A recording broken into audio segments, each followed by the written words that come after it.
વિદ્યાર્થી મિત્રો, આપણે ધોરણ નંબર 11 માં ચેપ્ટર નંબર 3 ત્રિકોણમિતિમાં એકમ વર્તુળ પર પાઈ અને પાઈ/2 ના સહગુણકો વાળા બિંદુઓના સ્થાન સાથેના ચિહ્ન બધું નક્કી કરીએ છીએ.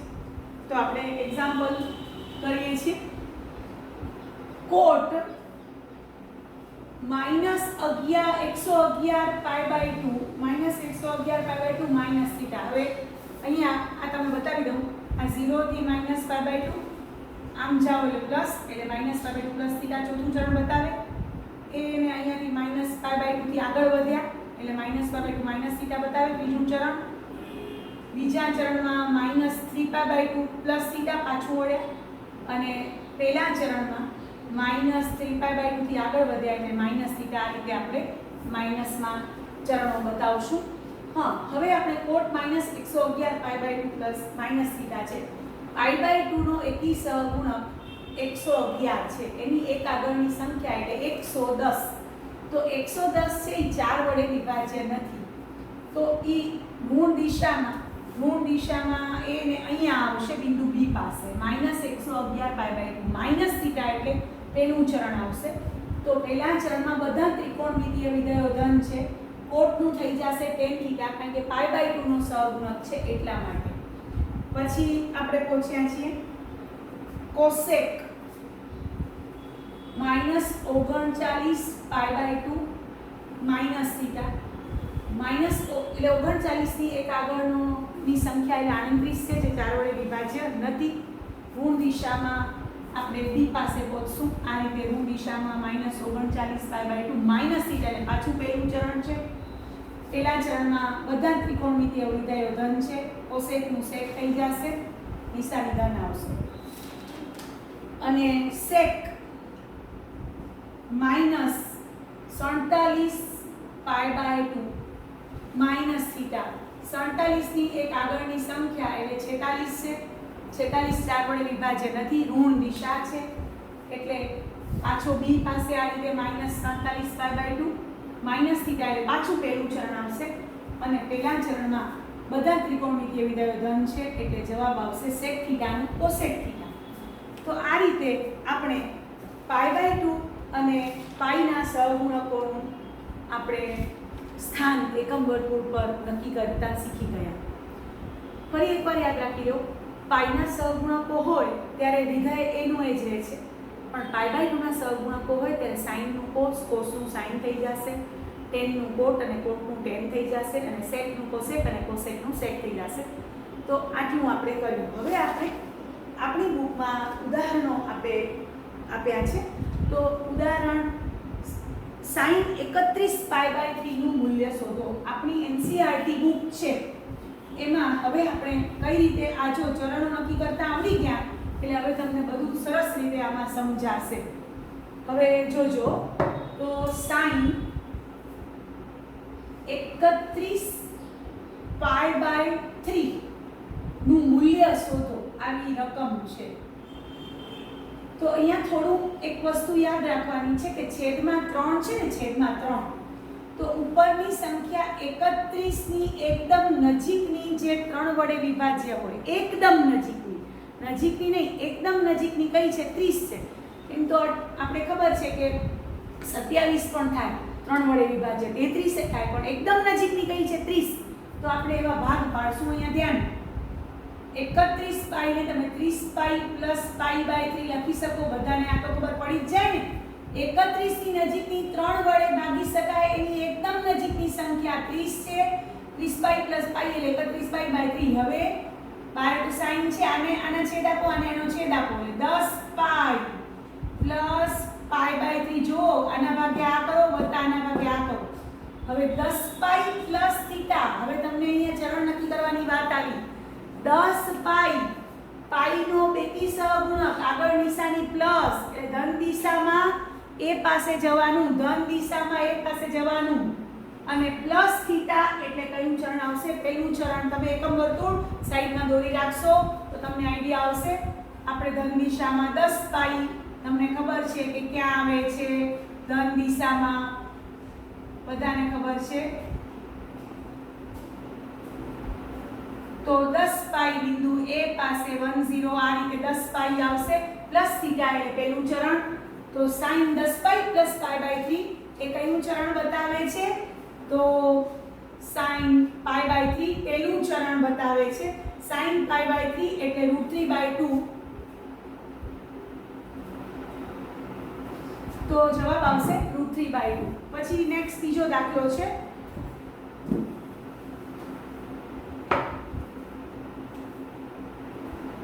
cos -1710 અંશ. તો અંશ છે એને આપણે પાઈ અથવા π/2 ના સહગુણકો એકદમ નજીકની સંખ્યા હોય તો આપણે ખબર છે કે આને આપણે -1710 ને -1800 પ્લસ 90 કરશું એટલે -1710 આવશે. અને આપણે ખબર છે કે 1800 એટલે 180 ગુણ્યા 10 આપણે કરી શકીએ અથવા 360 ગુણ્યા 5 પણ કરી શકીએ એટલે -5 ગુણ્યા 360 અંશ પ્લસ 90 અંશ.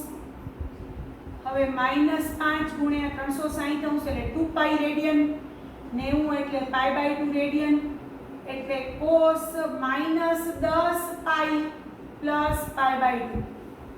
હવે -10 પાઈ એટલે એકમ વર્તુળ પર ઋણ દિશામાં તમે બિંદુ A પાસે જશો, ઋણ દિશામાં આવી રીતે -10 પાઈ જશો અને પ્લસ એટલે પહેલું ચરણ આવશે કારણ કે આગળ વધો તો માઈનસ થાય તો આ પહેલા ચરણમાં cos π/2 આવશે અને એનો જવાબ આવશે 0 કારણ કે તમને ખબર છે cos -10 પાઈ પ્લસ π/2 એટલે પહેલું ચરણ બતાવશે.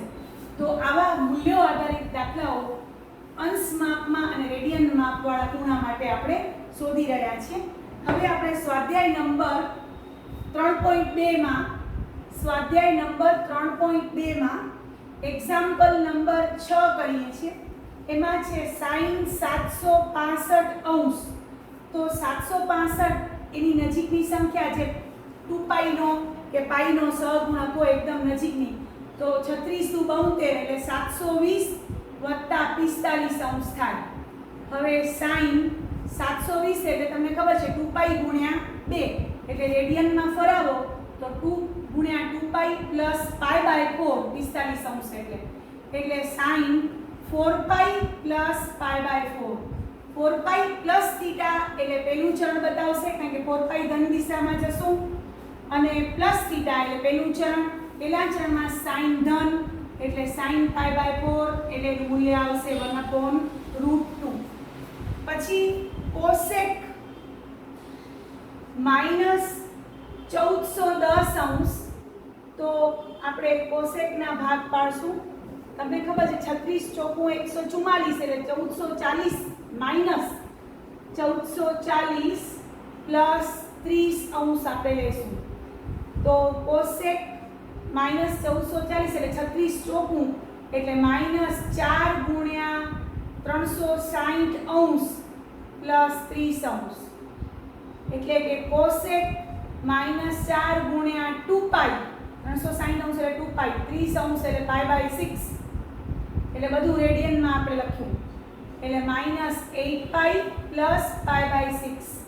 તો cosec -8 પાઈ એટલે ઋણ દિશામાં આપણે બિંદુ A પાસે જશું અને પ્લસ એટલે પહેલું ચરણ. પહેલા ચરણમાં cosec ધન બધા ત્રિકોણમિતિય વિધાનના મૂલ્ય ધન એટલે cosec π/6 એટલે sin π/6 એટલે cos π/3 એટલે 1/2 એટલે cosec π/6 એટલે 2 આવશે. તો એક્ઝામ્પલ નંબર આપણે 7 કર્યો. હવે એક્ઝામ્પલ નંબર 8 અને 9 આપણે કરીએ છીએ. સ્વાધ્યાય નંબર 3.2 ના એક્ઝામ્પલ નંબર 8 માં આપણે પહોંચ્યા છીએ. તો એક્ઝામ્પલ 8 ની રકમ છે 10 19 π/3. તો 10 19 π/3 તો મેં તમને શીખવાડ્યું છે કે 19 ની એકદમ નજીકની સંખ્યા જે 3 વડે વિભાજ્ય હોય એ 18 છે. તો 18 પાઈ પ્લસ π/3 લખશું. પછી આગળ તો 10 છે 18 π/3 એટલે 6 પાઈ અને પ્લસ π/3 6 પાઈ પ્લસ થીટા 6 પાઈ ધન દિશામાં A પાસે જશું અને પ્લસ થીટા એટલે પહેલું ચરણ થશે. ઘણા બધા દાખલા આપણે કર્યા એટલે 10 π/3 થશે અને 10 π/3 નું મૂલ્ય છે √3. હવે એક્ઝામ્પલ નંબર 9 છે અને એ આપણી રકમ છે sin -11π/3 તો sin -11π/3 છે તો 11 ની નજીકની સંખ્યા એકદમ જે 3 વડે વિભાજ્ય હોય એવી 12 છે તો -12π + π એટલે -11π થાય π3 લખવાનું આવી રીતે પછી -12π/3 એટલે -4π થશે અને +π/3 આને પણ 3 વડે ભાગો આને પણ 3 વડે ભાગો હવે sin -4π એટલે ઋણ દિશામાં આપણે બિંદુ A પાસે જશું પ્લસ એટલે પહેલું ચરણ થશે એટલે sin π/3 પહેલા ચરણમાં sin ધન હોય એટલે જવાબ આવશે √3/2 અને લાસ્ટ એક્ઝામ્પલ છે એક્ઝામ્પલ નંબર 10 અને જે છે cos -15π/4 cos -15π/4 એનું મૂલ્ય શોધવાનું છે તો -15 ની નજીકની સંખ્યા જે 4 વડે વિભાજ્ય હોય એવી -16 + π -16π + π/4 થાય હવે બંનેને 4 વડે ભાગીએ તો -4π + π/4 થશે -4π એટલે ઋણ દિશામાં આપણે બિંદુ A પાસે જશું અને પ્લસ એટલે પહેલું ચરણ પહેલા ચરણમાં cos શું બધા ધન છે એટલે જવાબ આવશે cos π/4 એટલે કે 1/√2 તો આ રીતે આપણે ત્રિકોણમિતીય બિંદુ નું સ્થાન એકમ વર્તુળ પર નક્કી કરતા શીખ્યા 6 ત્રિકોણમિતીય વિધેયોના ચિહ્ન OLSTC પ્રમાણે આપણે જાણીએ છીએ જેનો ઉપયોગ કરતા શીખ્યા તો તમને મારો વિડિયો પસંદ આવ્યો હોય તો લાઈક કરજો શેર કરજો અને મારી ચેનલને સબસ્ક્રાઇબ કરજો થેન્ક યુ વેરી મચ